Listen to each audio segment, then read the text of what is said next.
everybody to an August Love Story, the podcast. I'm the host, Tommy T, and I got my beautiful wife with me, Artieka T. T. Okay. You did the weirdest things, I promise you did. Man, it seems like we haven't been, recording in a long time. We haven't been. Yeah. It's been a lot of life happening. Yeah, life has definitely happened over the week or two. 3 weeks. 3 weeks of life. So yeah, but we're back. We're here. We're happy. Cam said I've been gone for a minute now. I'm back with the jump off. There it is, right there. I don't really know if she's back, but okay. I don't know what she's talking about. But this episode, man, is pretty cool. Got the idea from a movie, The Photograph. Yeah, because we haven't talked to everybody since Valentine's Day. Right. So happy belated Valentine's Day. Love Day and such. And everything like that. Got to go on a date. We did go on a date, #date night. And we went to go see The Photograph, which is a solid movie. If you haven't seen it, go see it. It felt very Love Jones. Yeah. Like the modern day Love Jones. Yeah. Even though Love Jones is modern day too. I mean. But okay. All right. Yeah. Keep it moving. Keep it pushing. But really the question that we thought about, or I thought about after watching that movie was, what were you taught about relationships? And what do you want to teach the next generation about relationships? I guess we can start off by talking about how you got that from the movie. I don't want to really talk about the movie. I mean, I don't want to give people I don't want to ruin it for people that haven't seen it. Can I just say something really quick? Go for it, man. Okay. You say what you want to. So in the movie, spoiler alert. It's not a spoiler alert. Issa's character was named May, and May learned a lot about love. Yeah. And being functional and dysfunctional in love from the mistakes of her mother. Right. So with those mistakes of her mother, she was going through and basically reliving her mother's path and learning a lot more about her. So I think that when you saw that, you want to talk about relationships in that aspect of what we learn from our parents and what we want to teach to our children. Not necessarily just our parents. Okay. Because families. Yeah. Ancestors. Families, from our peers, just the ideas of love when growing up. And because the ideas have changed because of what we're going through. I was about to say, you gonna blame social media? Nah, I'm not gonna blame social media. Man. Okay. But yeah, it's just about all the things that you go through during the time of growing up and what you see and how you see it and how it's represented and your ideas, because you get your ideas and everything from your family, your upbringing, and everything like that. So with her, she felt like she more so inherited her mother's I don't know the word for it, but her mother's dysfunction in love. More so than being taught the ideas of love. Right. But yeah, so let's jump right into it, man. So what jumping?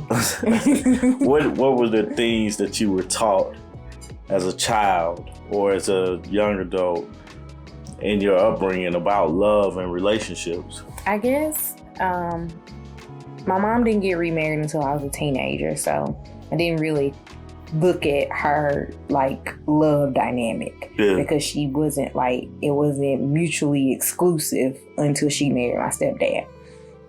But I remember my grandparents, when my grandmother passed away, they would have, if she had made it to their anniversary, would have celebrated 50 years of marriage to each other, and they were each other's second marriages. Yeah. And I looked at them as a symbol of perseverance. Were all the times great? No. Did they show us that they weren't great? No. Right. We got to see love in the purest form as their children and grandchildren, more so as their grandchildren, because we didn't have to grow up and be in the home and like deal with their relationship dynamics. Like if grandma was mad at granddaddy or something like that, like we didn't see that. Yeah. And it's not to say that it didn't happen, because my mom has talked about it happening, but like as grandkids, we didn't see it. And then I look at my Uncle Paul and my Aunt Lou, who I don't know how long they've been married. I know it's inching up like in the 40s range, but I'm not exactly sure how many years they've been together. And they're also each other's second marriage. Right. So, and I didn't know that growing up for either side. Like, it's like one day a light bulb clicked and I was like, that's why they got this last name and they got that last name. Like it never clicked, because everybody was mom and dad. Yeah. In both of those homes. Yeah. So like to watch them, and even still now, because I know you've like been around my aunt and uncle, like they genuinely enjoy each other still to this day. Like they enjoy being around each other. They enjoy doing things together. So for that, I always looked at those two couples as models of love, because that's what I saw as love, and that's what made sense to me as love. So how did they show of love affect your ideas of it, like when you were growing up? Like what were your thoughts on how things should be as far as like in relationships, even in relationships with friends? Like how did those... I never really thought about it from a friendship standpoint. Yeah. I'm a terrible friend. I will admit that all day long. I am a terrible friend. I would say I'm trying to do better, but it would be a lie. Yeah, please do better. One day. Don't want to lie and say I'm trying right this moment actively. I got you. But in relationships, I guess watching them let me know that it was possible. Yeah. Because I see people who never got to see relationships actively in their home or in their families. And for me, it was kind of like, okay, they're doing it, so at some point in life, I can too. Yeah. I just have to choose to want to do it. And not necessarily to say that you get to choose to be married, because there are a lot of women who are not choosing. I mean, who want to be married and haven't been granted that choice. Right. But it's like you get to choose the life that you want, and you get to make it how you want to make it. And also there is a redemption, because it might not work out the first time. Yeah. You want it to, but it also showed me that, hey, you can redeem yourself and you can give it another shot, and it could go on for 40 plus years. Right. So I guess, I mean, when you wrap all that up and put it in a bow, it's like I saw that it was possible, that relationships can be nurtured, and they can be what you want them to be. You can mold them. Yeah. To answer your question. That answers the question. All right. No, I was about to say, you had a big example of like long-term love in your life. What you mean? Your grandparents. Oh, yeah. They've been married forever. Yeah, like, what was it, 61 years? 60-something years before Granddad died. But no, like, looking at them, my grandparents being married for so long, I didn't pay any attention. Growing up, looking at my mom, my uncles, my grandmother, both sets of my grandparents, and then just the people around me and how relationships were, because growing up I didn't have a lot of relationships I was in, and the ones that I was in, I tried to hold on to them as long as possible, and I felt like, boy, do you, because I have met every one of your ex-girlfriends except for maybe one. Yeah, but mine all died. That's terrible to say, but but still though, with those relationships and what I was taught, just looking at the relationships that were around me growing up, it was always you know, the man is providing, and the man is the glue in the relationship. The man is who keeps everything together and continues to hold things together like that. Some relationships I saw that were dysfunction, you know, and I could see that. I saw that, you know, how the dysfunction was, and took that into consideration too. That sorry to interrupt you, but I look at it like I looked for the like happy parts of the relationship. And you like, it was some dysfunction. I just completely like blocked out the dysfunction in my family. There was some, don't get me wrong, but I completely was like, I don't know nothing about that. No, I paid attention to all this stuff because it was important to me, because like growing up, man, I ain't get a lot of girls. I ain't get my first real girlfriend until I was like I think a sophomore, junior in high school. Like, I mean, but those things shaped the way I wanted to treat her. Okay. You know, back in the day. You know, I always, you know, tried to go out on dates and make sure I had enough money to pay for stuff.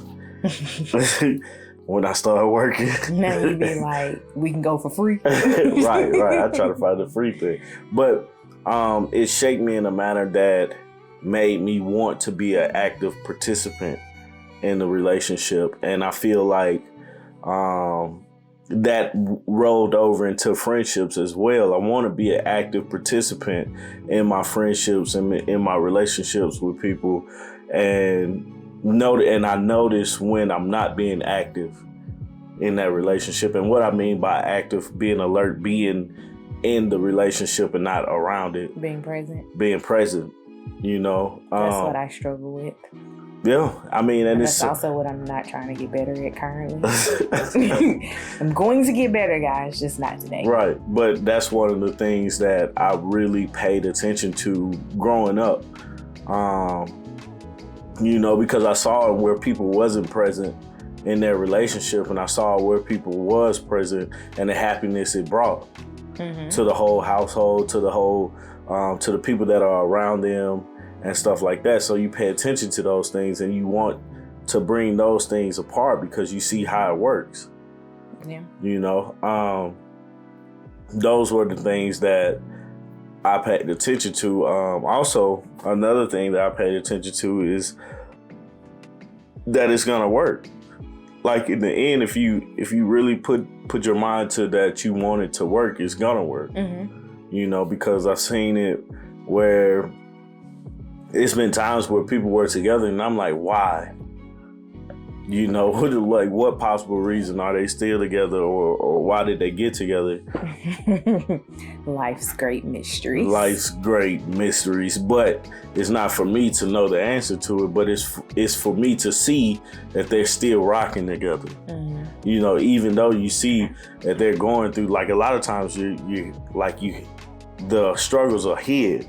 You know, you don't see You're people. Not privy to all the ins and outs and the issues that come along with being in a relationship. Right. But when you do see them, you're like, yikes. Wait a minute, man. I wouldn't go for that for anything.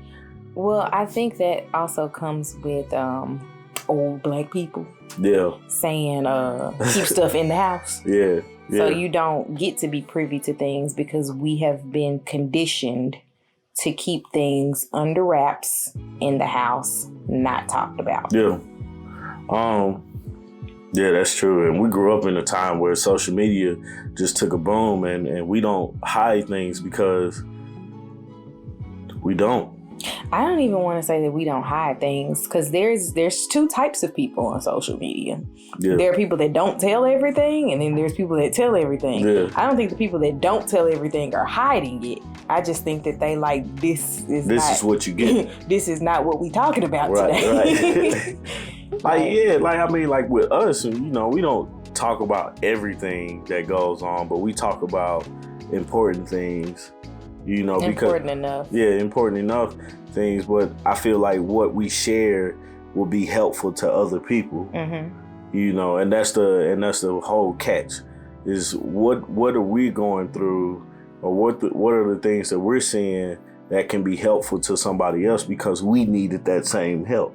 We needed that same push or the same showing of something that's going on. So, we share that, and we're in a time where sharing basically is what is the norm now.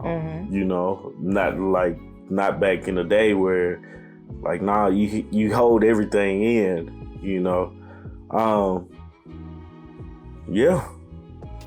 That's what growing up, the relationships, the ideas that I thought, man.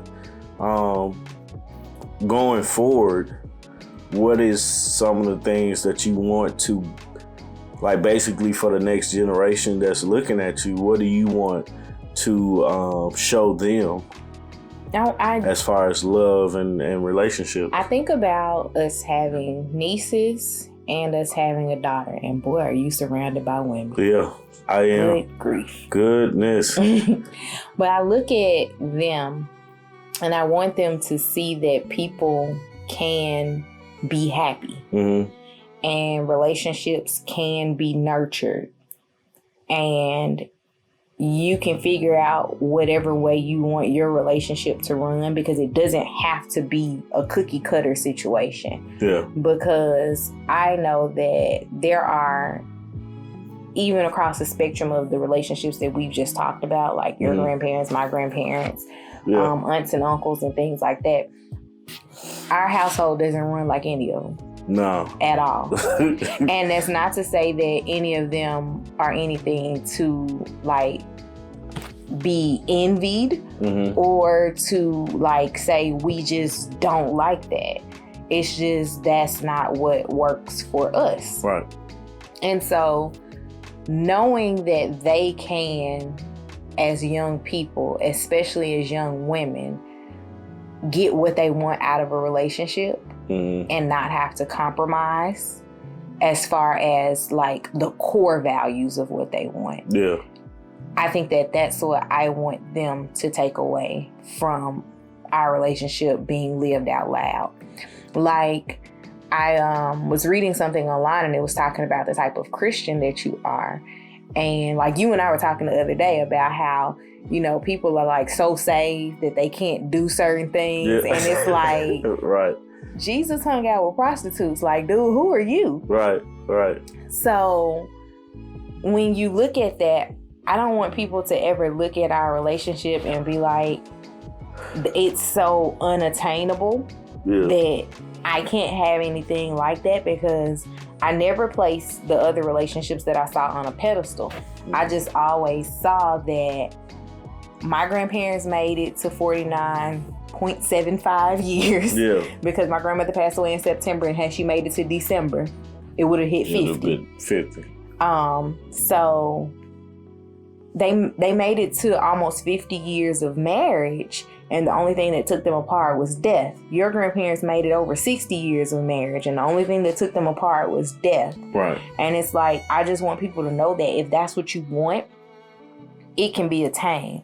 But if you want to be single too, it's cool. I'm not going to fault you for it. Like, I want you as a person to be happy. Now, don't give me 17 grandkids and great nieces and nephews and ain't no daddy around. Right, I got some problems there. Right, you definitely. But, let's get things and make them attainable and make them what we want them to be. Yeah. That's all I want them to do as the younger generation. Yeah. For me, man, it's pretty much take the good out of it. See what the bad is and take the good. I try to be that's the way I learn. Or being a good leader is by doing it by up? A little bit. Or being a good leader, or it's just by leading by example. And I like to be a good example for especially my nieces and my daughter, and anybody else that's looking up that can see me, because they're learning everything from me. Just being that positive example for them, and being able to say, hey, I went through this, And I mean, like, you'll probably go through it, maybe not, but this is how I dealt with it. Right. You know, this is, I just want them to see things and think, oh, that's attainable for me. Because my dad did it, or my uncle did it, or my friend did it, you know, my cousin did it, you know what I'm saying? Trying to hit everybody, make sure I don't miss nobody. You're so accommodating. I am. That's what I learned from relationships. Oh, okay. But I am accommodating. I don't know why I'm telling that lie. Because you actually said that to me recently. Yeah. Did it? Yeah. You talking about Lily, you were like, you're the most accommodating person that I know. Oh. And I was like, gotta be. But yeah, so just being that example, man, and showing them that, hey, you're gonna have good times, you're gonna have bad times, man. It's just how you respond to those situations is gonna, you know, ultimately be the way, you know, that it goes. So yeah. So, go see the photograph if you haven't saw it. It was a really really solid film. And the soundtrack is dope. Amazing.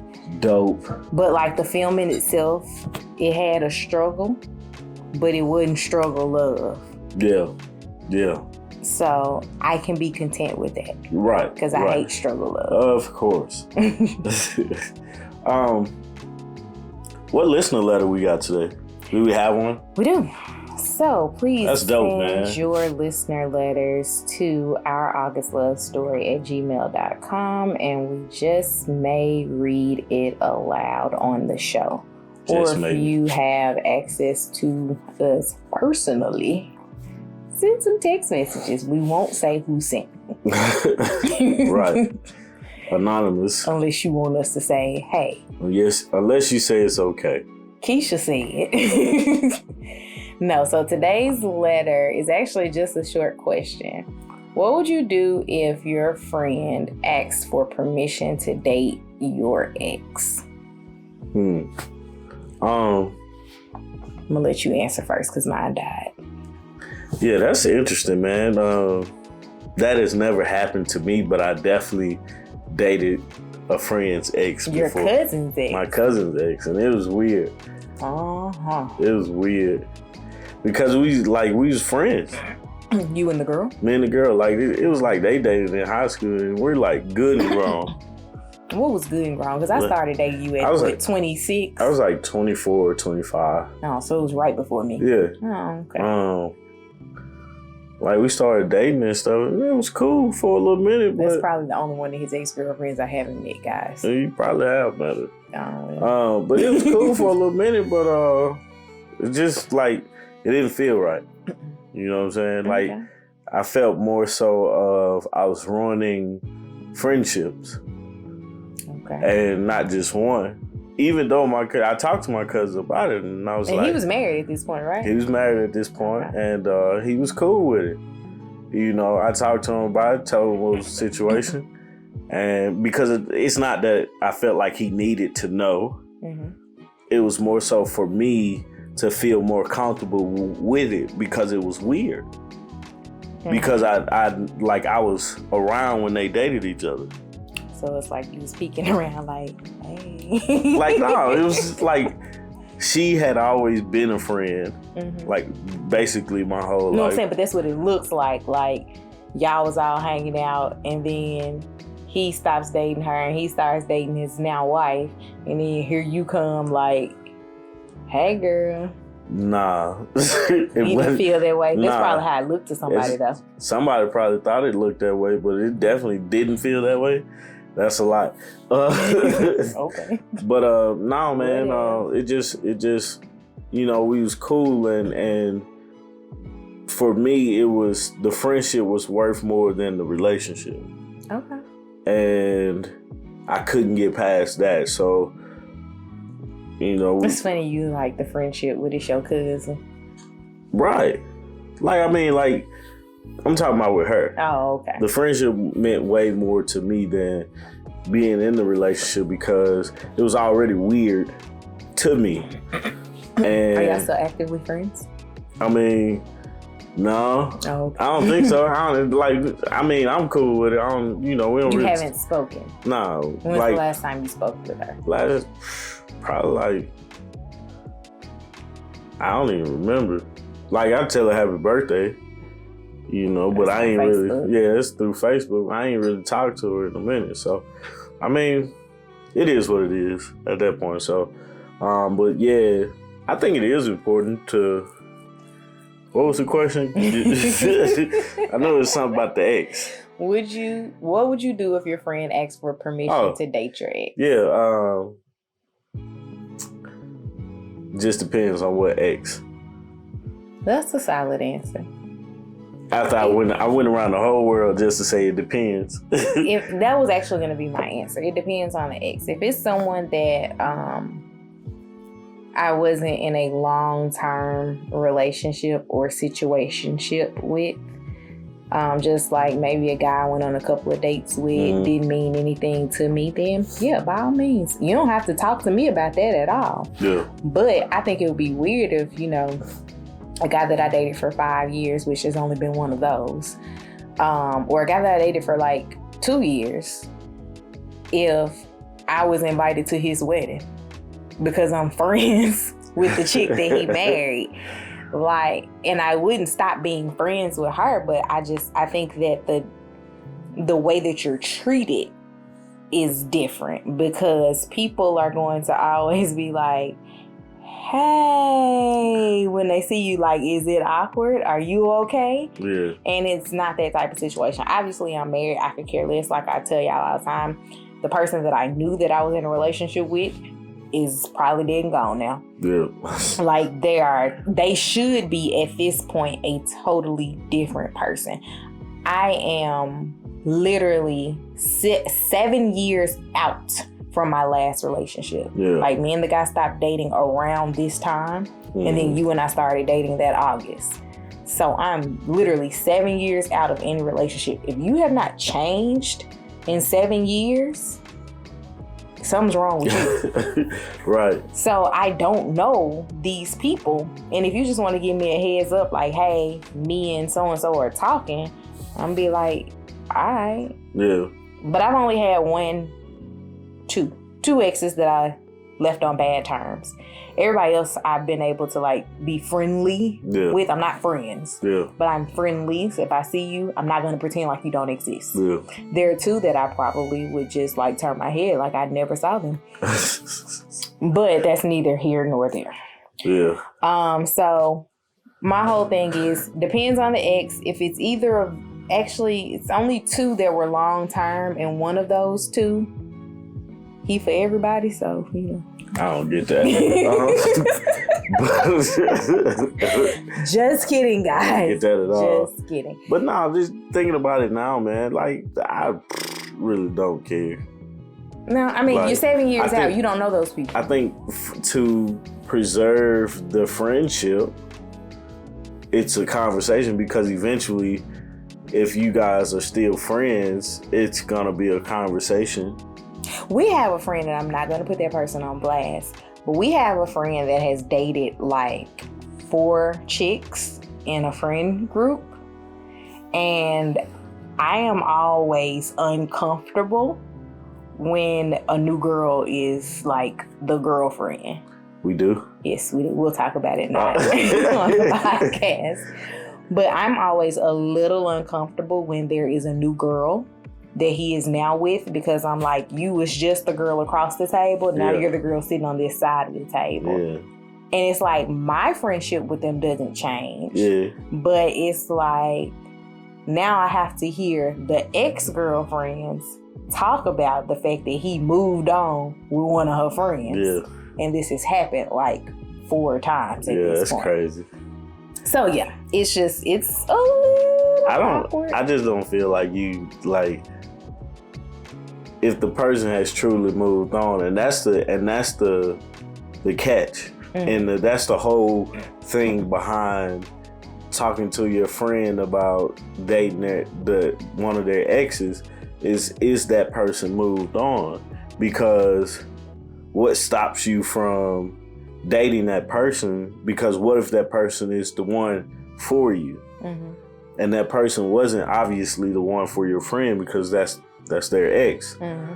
But your friend can't give them up, you know. But you like right. I feel like that ruins the friendship. Okay. You saying as the friend who's the ex that, you know. That wasn't. the ex gone by. The friend that's asking the friend to date their ex. Mm-hmm. They're gonna date that person regardless.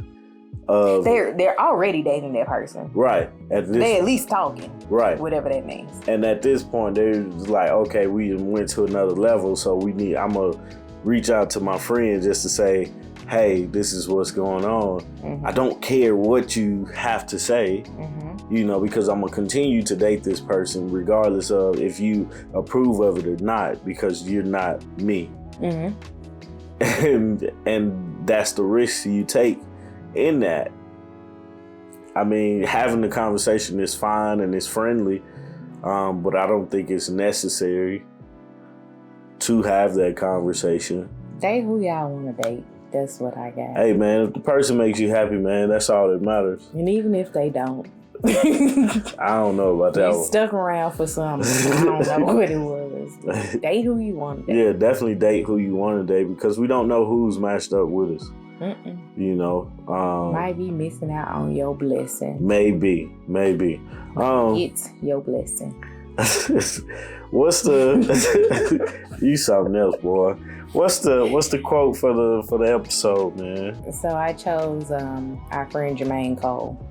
Ain't that his first name? Jermaine. So, yeah. Yes, Jermaine. So he says, "Now I ain't got no kids yet, but this right here is for practice. I hate to get the seats in the Benz wet, but that's how good your butt is." I'm not going to say that word. Oh, okay. Make an old man get his glasses, make Wesley pay his taxes. Then follow your moves all week on Twitter. Probably make it reconsider. All right, I'm done. All right. I enjoyed your name. I like that album. That was a good album. Yeah, it was solid. J. Cole is dope.